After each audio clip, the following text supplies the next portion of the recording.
Unit number 4, the age of industrialization. इस unit में हमने पढ़ा इंडस्ट्रियल रिवोल्यूशन से पहले क्या सिचुएशन थी, कैसे लोग काम करते थे, कैसे लोग इंपोर्ट एक्सपोर्ट करते थे। हमने एक ज़माना प्रोटो इंडस्ट्रियलाइजेशन का देखा। हमने देखा कि जब दुनिया में इंडस्ट्रीज फैक्ट्रीज नहीं थी तब भी इंपोर्ट एक्सपोर्ट होता था, और वो प्रोडक्शन कहाँ से होती थी वो भी हमने अच्छे से जाना। फिर हमने पढ़ा इसमें the coming up of the factory. जब फिर जब फैक्ट्रीज आए तो फिर क्या चेंज आई इंपोर्ट एक्सपोर्ट में, किस तरह की प्रोडक्शन हुई, कौन सी प्रोडक्शन ज़्यादा हुई और किस प्रोडक्शन में कमी आई।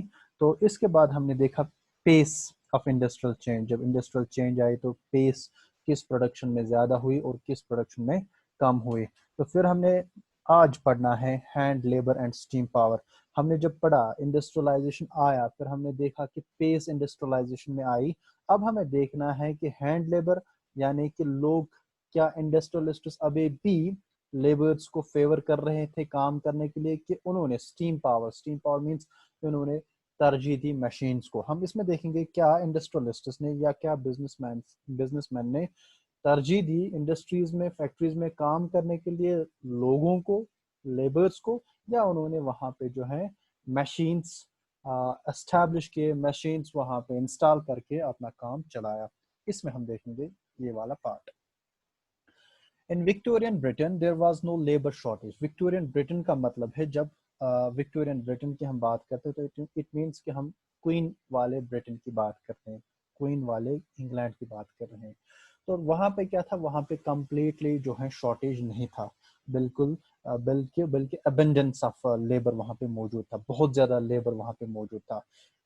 तो means labour was available abundantly and on cheap wage. जब बहुत ज़्यादा मजदूर अवेलेबल होते हैं तो फिर मजदूरों को देने के लिए रेट भी कम होती है।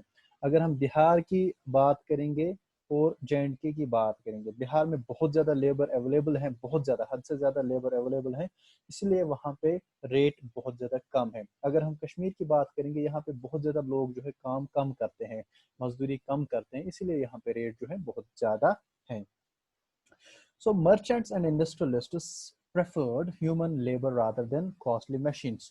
तो अब इस इंग्लैंड में जब हमने देखा कि वहाँ पे बहुत ज़्यादा लेबर अवेलेबल था, लोग अवेलेबल थे काम करने के लिए, तो वहाँ के जो इंडस्ट्रियलिस्ट्स थे, बिजनेसमैन थे, उनको एक एज मिला इस चीज़ का। उन्होंने प्रेफर किया फिर लोगों को ही काम देना बनिस्बत इस चीज़ के कि वो अपने मशीन्स या वो अपने फैक्ट्रीज में, इंडस्ट्रीज में मशीन्स एस्टैब्लिश करें, मशीन्स इंस्टॉल करें, जो बहुत ही ज़्यादा कॉस्टली थे तब जाके। ठीक है। In many industries labour demand was seasonal. तो कुछ इंडस्ट्रीज की खामी आप बोलो या खासियत आप बोलो, ये थी कि वो सीजनल थे। मिसाल के तौर पे अगर हम बात करेंगे आइसक्रीम फैक्ट्रीज की, तो आइसक्रीम कम इन फैक्ट्रीज में जो लोग जॉब करते हैं वो सीजनल है, क्योंकि उनको विंटर्स में जॉब मिलता नहीं है।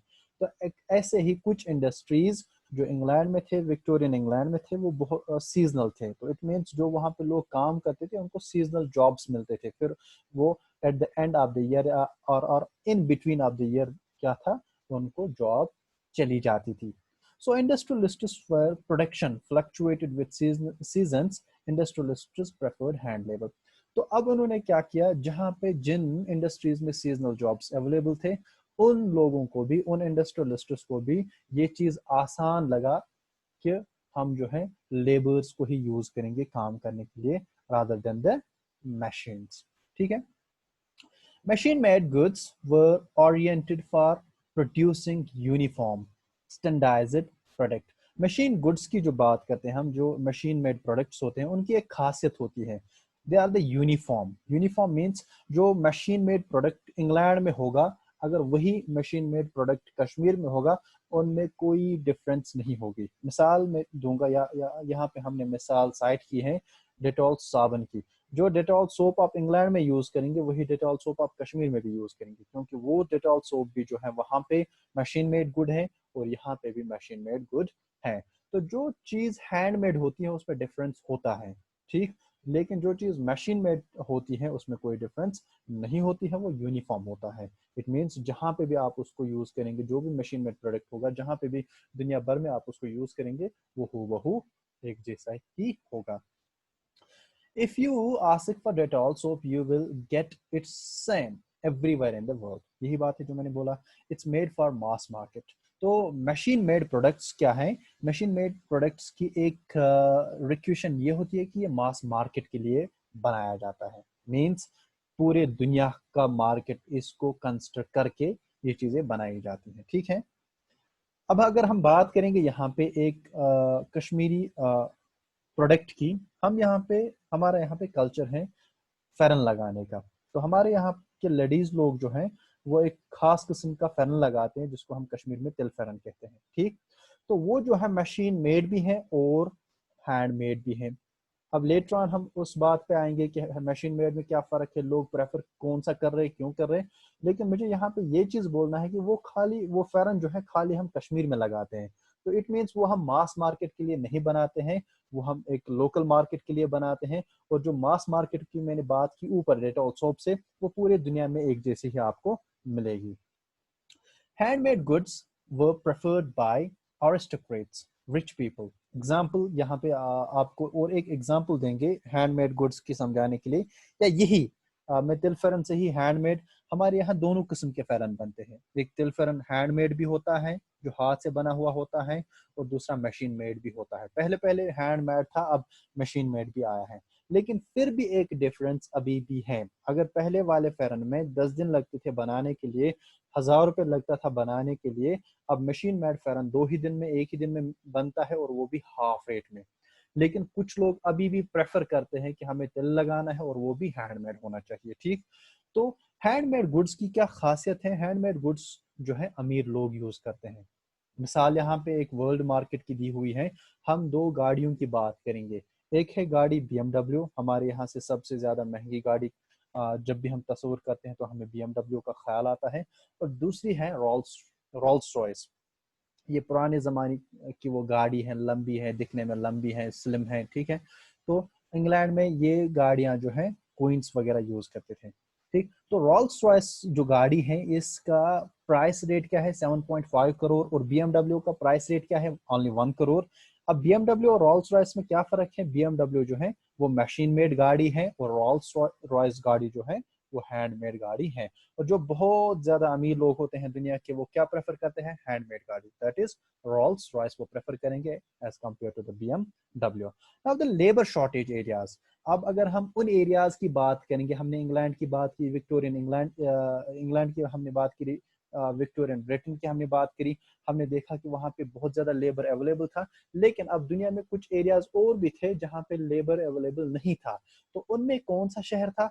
Now the labour shortage areas, America used machines. America की हम बात करेंगे क्योंकि वहां पे लेबर अवेलेबल नहीं था, तो अमेरिका ने प्रेफर किया क्या? मशीन्स यूज करना अपनी प्रोडक्शन के लिए, ठीक है। तो हैंडमेड की जब हम बात करते हैं, hand labour and steam power की जब हम बात करते हैं, हैंड लेबर हमने देखा कि ये लेबर की बात हम कर रहे हैं, और स्टीम पावर की हम जब बात करते हैं तो हम मशीन्स की बात कर रहे हैं। हमने देखा इंग्लैंड, विक्टोरियन ब्रिटेन में क्या था कि वहां पे बहुत ज्यादा लेबर अवेलेबल था, और इसलिए उन्होंने जो है प्रेफर किया हैंडमेड प्रोडक्ट्स, और उन्होंने प्रेफर किया लेबर, उन्होंने प्रेफर किया लेबर, हैंड लेबर उन्होंने प्रेफर किया, क्योंकि उनके पास बहुत ज्यादा चीप लेबर अवेलेबल था, चीप रेट्स पे लेबर अवेलेबल था। और अमेरिका की हमने बात करी एंड पे, वहां पे लेबर अवेलेबल नहीं था, वहां पे शॉर्टेज था लेबर का, और अमेरिका ने इसलिए जो है मशीनरी यूज किया। तो मशीन्स जब अमेरिका ने यूज किया तो अभी भी उसका एक एज मिल रहा है उसको। तो समहाउ हम कहेंगे जब भी मास प्रोडक्शन फिर अमेरिका में हुई, तो रीजन उसका यही था कि क्योंकि उन्होंने जो है मशीन्स यूज किए। अगर रोल्स रॉयस एक महीने में एक गाड़ी बनती थी, यही BMW, ये अमेरिका, अमेरिका जो है 10 गाड़ियां एक महीने में बनाता था। अगर विक्टोरियन ब्रिटेन एक गाड़ी एक महीने में बनाता था हैंडमेड, अमेरिका 10 गाड़ियां एक महीने में बनाता था, क्योंकि उसके पास मशीन्स थी। तो हमने देखा अब कहीं कहीं पे लेबर अवेलेबल था, कहीं पे लेबर अवेलेबल नहीं था। अब जहां पे भी लेबर अवेलेबल था या नहीं था, तो उन लेबर्स की लाइफ क्या थी, लाइफ ऑफ वर्कर्स हम इसमें पढ़ेंगे, उनकी जिंदगी क्या थी। जैसे कि हम देखते हैं एक मुलाजिम की जिंदगी कैसी होती है, एक डेली वेजर की जिंदगी क्या होती है, एक एक एक प्राइवेट जॉब वाले की लाइफ क्या होती है। तो ऐसे ही तब जाके जो लोग काम करते थे, चाहे वो मशीन्स के साथ काम करते थे या खाली हैंड लेबर के साथ काम करते थे, उनकी लाइफ क्या थी, क्या इनको इजीली जॉब मिलता था, क्या इनको जॉब करने के लिए किसी को बोलना था, कहीं पे अप्लाई करना पड़ता था, क्या करना पड़ता था, क्या प्रोसीजर रहता था इनका, वो हम इसमें देखेंगे। Due to large number of labour lives were affected, हमने देखा जो लेबर या लेबर्स थे या काम करने वाले लोग थे, उनकी यूजुअली ह्यूज गैदरिंग्स रहा करती थी, वो बहुत ज़्यादा नंबर्स में थे। जहाँ पे भी आप देखेंगे वहाँ पे लेबर्स जो हैं ह्यूज नंबर्स में, क्योंकि तब जाके लेबर्स माइग्रेट होते थे, अपने रूरल एरियाज़ को छोड़ के उनको चलना पड़ता था अर्बन एरियाज़ में। तो अर्बन एरियाज़ में इनका एक अपना एरिया रहता था, तो वहाँ पे उनकी बहुत ज़्यादा फिर वो जम्बलिंग होती थी। तो इट मीन्स वहाँ पे बहुत ज़्यादा लोग मिलते थे, जमा होते थे, फिर सारे लेबर्स होते थे। तो इस कंडीशन में क्या था कि इस कंडीशन में इनकी जिंदगी बहुत ज्यादा अफेक्टेड थी, अनहाइजीनिक थी। More and more people move to cities to get jobs, हमने देखा कि माइग्रेशन हो रही थी, अमेरिका चले गए लोग या बाकी जगह पे चले गए लोग। तो हमने या यूजुअली हम यहाँ पे सम अप कर सकते हैं कि रूरल एरिया से लोगों ने माइग्रेशन की जॉब हासिल करने के लिए सिटीज में, क्योंकि अभी जो है इंडस्ट्रीज हैं सिटीज में आई थी, गाँव में नहीं आई थी। तो लोग अब शिफ्ट कर रहे थे गाँव से लेके शहरों तक, ताकि उनको वहां पे जॉब मिले। Finding a job was not easy in cities if you don't have an existing family member or a friend there. तो वहां पे जॉब मिलना इजी नहीं था, स्पेशली उन लोगों के लिए जिनकी कोई जान पहचान सिटीज में नहीं थी। तो तब जाके एक क्राइटेरिया बना था, अगर आपको जॉब चाहिए था, अगर आप गांव से हैं, अगर आपको सिटीज में शहर में जॉब चाहिए था, तो आपका कोई एग्जिस्टिंग फैमिली मेंबर या तो ऑलरेडी वहां पे जॉब करना चाहिए, या तो डेफिनेटली आपका कोई फ्रेंड होना चाहिए, तब जाके आपको जॉब ढूंढने में आसानी होती थी। जैसे कि हमारे यहाँ पे अगर हमारे फैमिली मेंबर्स में या हमारे रिलेशन में कोई फ्रेंड, कोई दोस्त, कोई रिलेटिव यूएई में काम करता है, सऊदी अरबिया में काम करता है, तो वो फिर हमारा भी वीजा लगवाता है, तो हमें उससे जो है आसानी होती है जॉब हासिल करने में। अगर हमारा वहां पे कोई नहीं होता तो हमें डिफिकल्टी होती है वहां पे जॉब हासिल करने में। तो many people had to wait long period before they get a job. अब अगर कोई बंदा शिफ्ट करता भी था, माइग्रेशन करता भी था रूरल एरिया से लेके अर्बन एरिया तक, तो उसको अर्बन एरिया पहुंच के ही जॉब नहीं मिलता था, उसको बहुत ज्यादा वेट करना पड़ता था जॉब हासिल करने के लिए। तो जिस टाइम वो वेट करता था उन दिनों उनकी लाइफ बहुत ज्यादा मिजरेबल हुआ करती थी। कैसे? क्योंकि उनके रिलेटिव्स भी वहां पे नहीं होते हैं सिटीज में, उनको होटल भी मतलब रेंट पे रहने के लिए पैसा भी नहीं था। तो उनकी कंडीशंस बहुत ज्यादा डिफिकल्ट रही उन दिनों, और उनको यूजुअली अपना टाइम जो है या अपनी नाइट्स जो है कहाँ पे स्पेंड करने पड़े। Such people spent nights under the bridge और नाइट शेल्टर्स। इनको फिर जो है ऐसे लोगों को जो गांव छोड़ के शहर आते थे जॉब हासिल करने के लिए, और वहां पे उनको फौरी जॉब नहीं मिलता था, फिर जब तक उनको जॉब मिलता था तब तक उनको अपनी नाइट स्पेंड करनी पड़ती थी ब्रिज के नीचे उनको सोना पड़ता था। Many jobs were seasonal in nature, हमने पहले ही बात की कि कुछ जॉब्स जो है सीजनल थे, पूरे साल नहीं चलते थे। Many jobs were seasonal in nature. After the busy season many returned to countryside, some looked for odd jobs but it was difficult। तो हम सम अप कर सकते हैं, जो जॉब सीजनल थे, कुछ तो वो सीजनल जॉब करके वापस आते थे अपने गांव, कुछ लोग कोई और जुगाड़ करते थे जॉब हासिल करने के लिए। कुछ मतलब इन समहाउ हम और कह सकते हैं कि ये जो इनकी प्रोसेस थी, या कुछ लोग घर आते थे, कुछ लोग वहीं पे जॉब करते थे, दूसरी जॉब ढूंढते थे, तो ये सारी प्रोसेस जो है बहुत ही ज्यादा डिफिकल्ट थी। अभी हमारे लिए बहुत ज्यादा इजी है ऐसे बात करना, लेकिन वहां पे जाके ऐसे ब्रिड्ज के नीचे सोना, ऐसे जॉब के बगैर बैठना, ये बहुत ज्यादा हैक्टिक होता है, बहुत ज्यादा फ्रस्ट्रेटिंग होता है, और इनके लिए भी सिचुएशन ऐसी ही थी, इनकी लाइफ भी बहुत ज्यादा फ्रस्ट्रेटिंग थी और बहुत ज्यादा डिफिकल्ट थी। In 19th century wage of labours were increased. अब 19th सेंचुरी में क्या हुआ, इनकी जो सैलरी कहो या वेज कहो, डेली वेज कहो, जो इनको मुआवजा मिलता था डेली बेसिस पे, उसमें इंक्रीज हो गया। But average daily income was determined by number of days they worked. लेकिन अभी भी उनको पूरे महीने जॉब नहीं मिलता था, पूरे साल जॉब नहीं मिलता था। इस वजह से उनको जो है एवरेज इनकम उनकी जो है डिटरमाइन होती थी किससे, कि कौन बंदा कितने डेज काम करता है, किसके पास कितने डेज का काम होता है, कौन बंदा पूरे साल काम करता है, कौन बंदा सीजनल जॉब करता है, कौन बंदा महीने में पूरे महीने काम करता है, कौन बंदा महीने में आधे महीने के लिए ही जॉब करता है। तो ऐसे कंडीशंस फिर बनती थी इनकी इनकम डिटरमाइन करने के लिए। In mid 19th century 10% of urban population was extremely poor।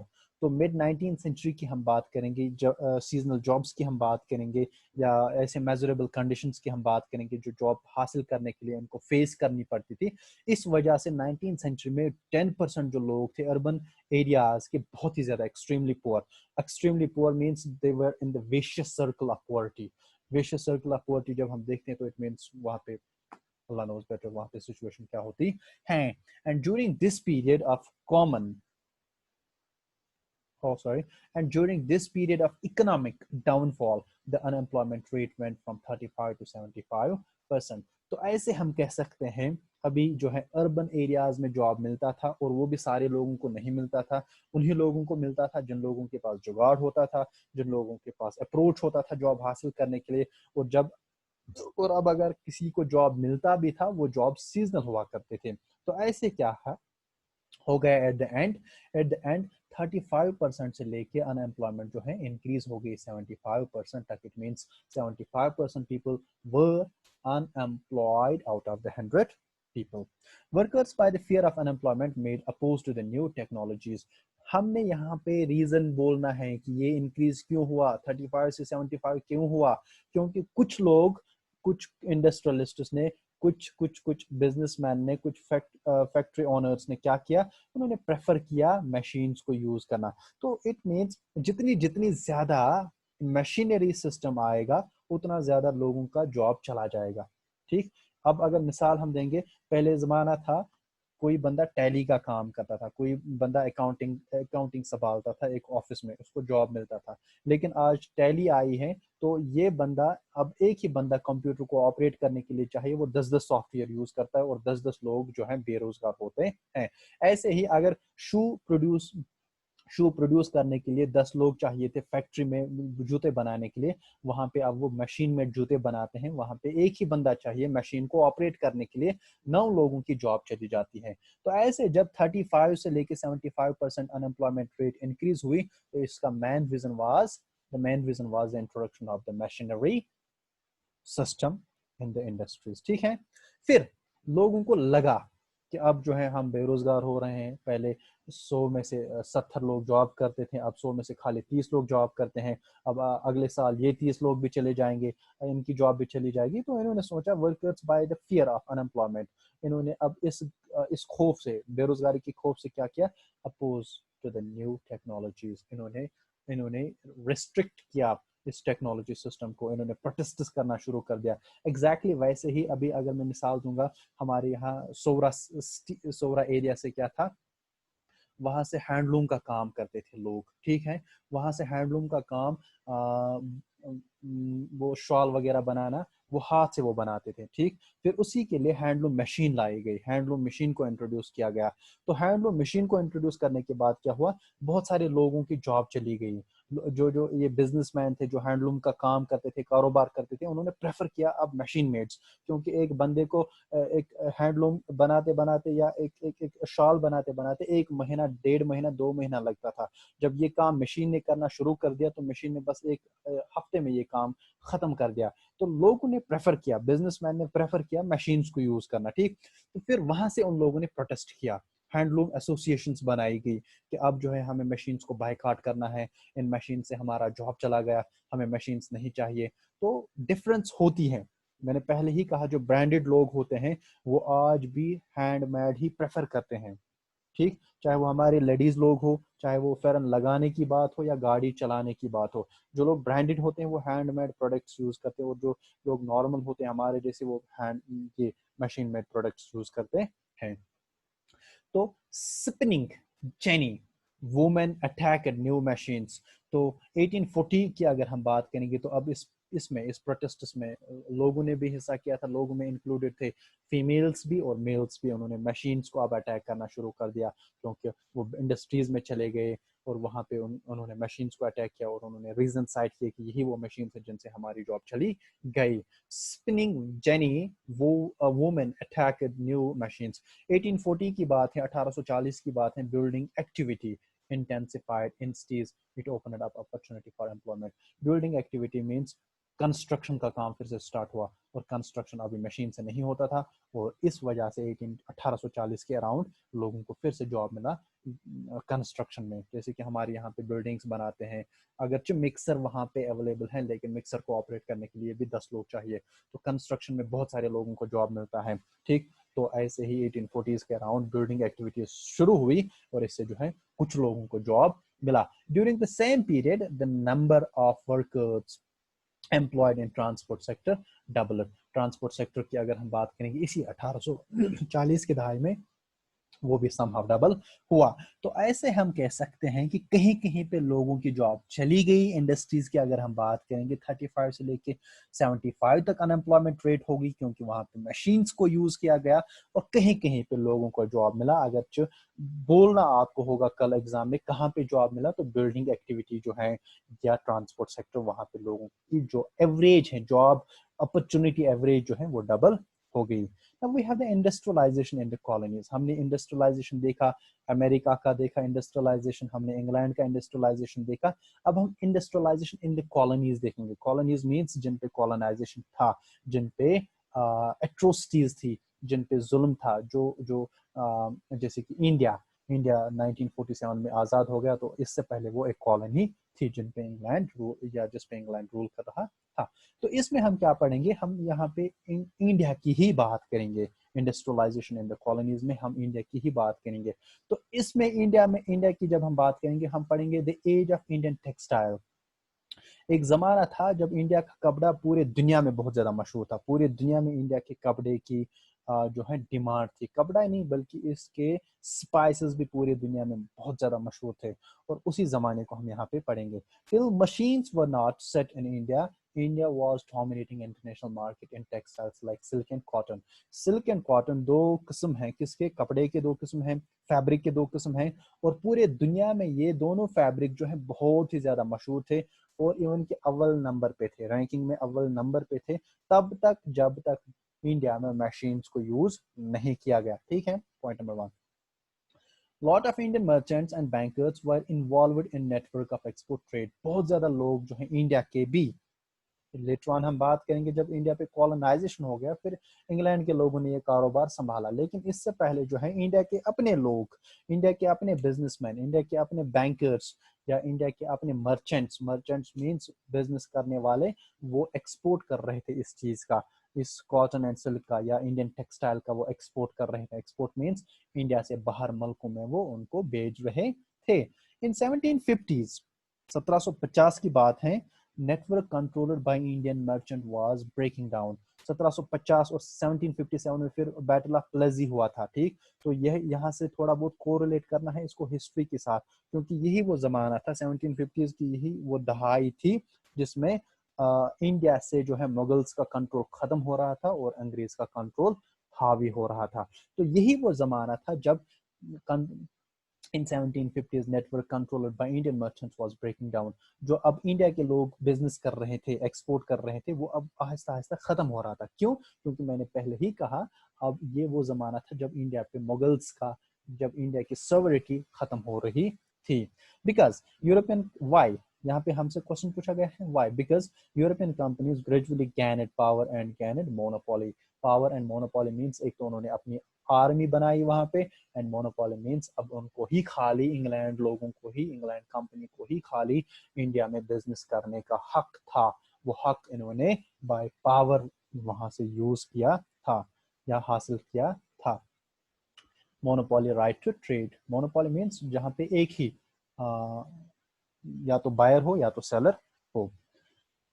Old ports like old ports like Surat and Hooghly, Hooghly Bihar में और सूरत गुजरात में, स्टार्टेड डिक्लाइनिंग। ये सारे बहुत ही ज्यादा पोर्ट्स थे, पोर्ट सिटीज थे। हुगली भी एक समंदर से कनेक्टेड था, सूरत भी कनेक्टेड था समंदर से, तो जो भी माल इंपोर्ट एक्सपोर्ट हो रहा था इन्हीं दो प्लेसेस से हो रहा था। अब ये जो है डिक्लाइन होने लगे, इनकी अहमियत अब खत्म होने लगी, क्योंकि अब इंडिया के एक्सपोर्ट की अहमियत खत्म होने लगी थी, इंडिया के अपने मर्चेंट्स थे उनकी अहमियत खत्म हुई थी। वह local merchants operated declined too much, ये बहुत ज्यादा खत्म हुआ जहां से लोकल लोग वहां पे बिजनेस कर रहे थे।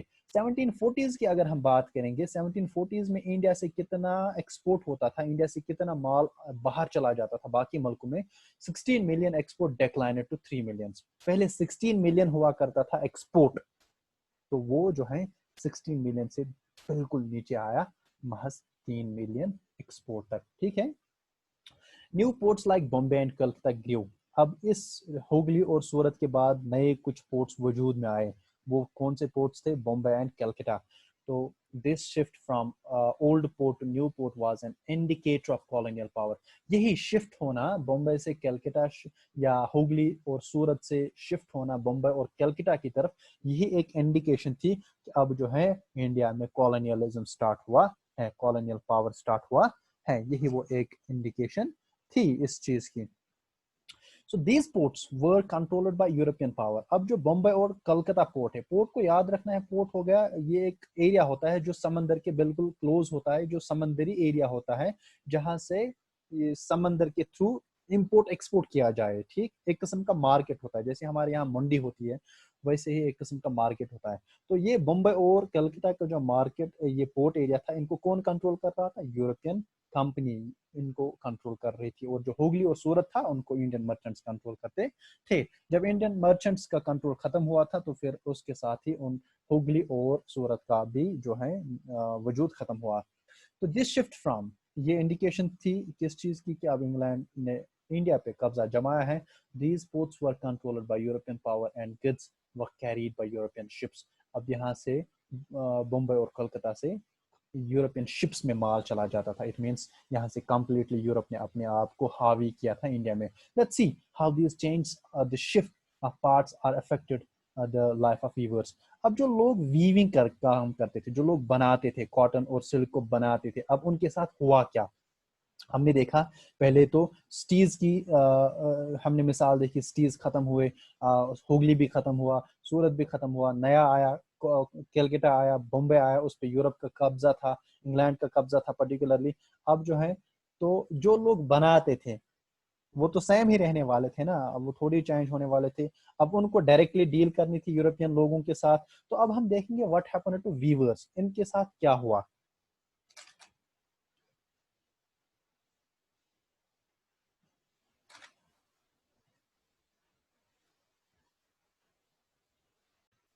व्हाट हैपेंड टू वीवर्स, जो लोग अब वीविंग का काम करते थे, कॉटन बनाते थे, सिल्क बनाते थे, उनके साथ क्या हुआ?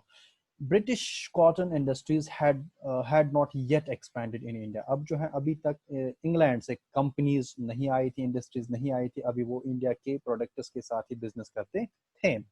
And Indian fine textiles were in high demand in Europe. अभी जो है इंडियन टेक्सटाइल ही बहुत ज्यादा मशहूर भी था और उसकी डिमांड भी थी। The French, Dutch, Portuguese as well as local traders were always in competition. अब जो है इंडिया में जब इनिशियल मोमेंट पे, जब वहां पे पहले पहले कंपनीज या यूरोपियन लोग बिजनेस करने के लिए आए थे, पहले फ्रेंच भी आए थे, डच भी आए थे, पुर्तगीज भी आए थे और ईस्ट इंडिया कंपनी आई थी। अब 4 बायर्स थे और एक ही सेलर था, यानी कि 4 खरीदने वाले थे और एक ही बेचने वाला था। बेचने वाला कौन था? इंडिया के वीवर्स थे, जो लोग कॉटन बनाते थे, जो लोग सिल्क बनाते थे। अब 4 खरीदने वाले थे। जब 4 लोग खरीदने वाले थे तो चारों के चारों लोग मजबूर थे, तैयार थे बहुत ज्यादा पैसा देने के लिए। तो ऐसा ही कुछ हुआ। तो due to the competition weavers used to get best prices. जब तक वहां पे चारों के चारों बायर्स थे, बहुत ज्यादा पैसा मिलता था वीवर्स को। But once East India company gained political power, it secured monopoly right to trade। हमने फिर देखा इन चारों के बीच में एक लड़ाई हुई। हमने देखा फिर एंड पे खाली ईस्ट इंडिया कंपनी का कब्जा रहा पूरे इंडिया पे, जो फिर रिवोल्ट ऑफ 1857 के बाद खत्म हुई वो कंपनी भी, फिर डायरेक्टली इंडिया जो है इंग्लैंड के कब्जे के नीचे अंडर हो गया। फिर 1947 में इंडिया आजाद हुआ। लेकिन 1857 के बाद क्या हुआ, या जब इस ईआईसी ईस्ट इंडिया कंपनी का कंप्लीट कंट्रोल इंडिया पे आया, तो बाकी 3 बायर्स जो थे, फ्रेंच कंपनी जो थी, डच कंपनी जो थी, पुर्तगीज कंपनी जो थी, इनको मजबूर होकर इंडिया छोड़ना पड़ा। अब जो है खाली एक ही गुंडा था, एक ही कंपनी थी। अब अगर वो 10 में भी लेती तो भी चलता, 20 में लेती तो भी चलता, क्योंकि अब बाकी खरीदने वाले नहीं थे। After it they developed a system to eliminate competition. जब ईस्ट इंडिया कंपनी पावर में आई तो इसने पहला ही काम क्या किया, इसने पहले कंपटीशन खत्म किया। इन्होंने पहले बाकी 3 कंपनियों को खत्म किया, ठीक। दूसरा पॉइंट क्या किया, टू कंट्रोल कॉस्ट्स। अब इन्होंने खुद ही प्राइस सेट किया। अब इन्होंने खुद ही बोला कि हम जो है आपको कॉटन इतने में लेंगे। अगर आप पहले एक मीटर 1000 में बेचते थे या 1 मीटर 100 में बेचते, अब आपका 1 मीटर हम 10 रुपए में लेंगे, ठीक। तो इन्होंने रेट को जो है फिक्स किया। Ensure regular supplies. तीसरा चीज इन्होंने किया कि इन्होंने इनको बोला अब हम आपका प्रोडक्ट तभी लेंगे जब आप हमें रेगुलर बेसिस पे देंगे। ये नहीं चलेगा कि आप हमें 1 महीने देंगे, आप हमें एक सीजन में देंगे तो दूसरे सीजन में आप कुछ और काम करेंगे, नहीं। अगर आप कॉटन प्रोड्यूस करोगे अपनी जमीन पे तो आपको साल भर प्रोड्यूस करना है। ये नहीं कि आप एक सीजन में एक चीज प्रोड्यूस करोगे, दूसरे सीजन में कोई और चीज प्रोड्यूस करोगे, बल्कि जो लोग कॉटन के साथ काम करेंगे उनको साल भर कॉटन ही प्रोड्यूस करना है। All this was done by various ways। ये चीज इन्होंने, ये कंट्रोल इन्होंने, ये पॉलिसी इन्होंने इंडिया के लोगों पे अप्लाई की, लेकिन इसको अप्लाई करने के लिए इन्होंने कुछ लोगों की जो है मदद भी ली और कुछ पॉलिसीज अप्लाई भी किए। जैसे company eliminated existed traders and brokers. इन्होंने पहले ही जो इंडिया के ट्रेडर्स थे और ब्रोकर्स, बीच वाले लोग, यानी कि जैसे हमारे यहाँ पे ये लोग होते हैं, अगर हम किसी, इसको हम कश्मीरी में वस्ता कहते हैं, अगर हमारे यहाँ पे कोई वस्ता होता है तो वो he is a sort of broker, ठीक। वो एक काम करने वाले और आगे खरीदने वाले के बीच में एक ब्रोकर होता है। तो इन्होंने पहले इनको खत्म किया। इन्होंने कहा अब जो लोग काम करेंगे, जो लोग कॉटन बनाएंगे, जो लोग सिल्क बनाएंगे, वो डायरेक्टली कंपनी को भेजेंगे, मतलब ईस्ट इंडिया कंपनी को भेजेंगे। बीच में ये ट्रेडर्स ब्रोकर्स वगैरह नहीं रहेंगे, ठीक। तो and establish direct control to weavers. फिर उन्होंने डायरेक्टली उन पे कंट्रोल किया, वीवर्स के साथ खुद ही चले गए, खुद ही बात की, बीच में किसी भी बंदे को नहीं रखा। अपॉइंटेड पेड सर्वेंट कॉल्ड गोमस्ता। इन्होंने एक बंदे को अपॉइंट किया जिसका नाम गोमस्ता रखा गया, मतलब जो गोमस्ता कहलाता था। गोमस्ता का क्या काम था, गाँव में जाना, वीवर्स के साथ बात करना, उनको पैसे देना, उनसे वो कॉटन या उनसे जो क्लोथ या उनसे जो फैब्रिक था वो लेना।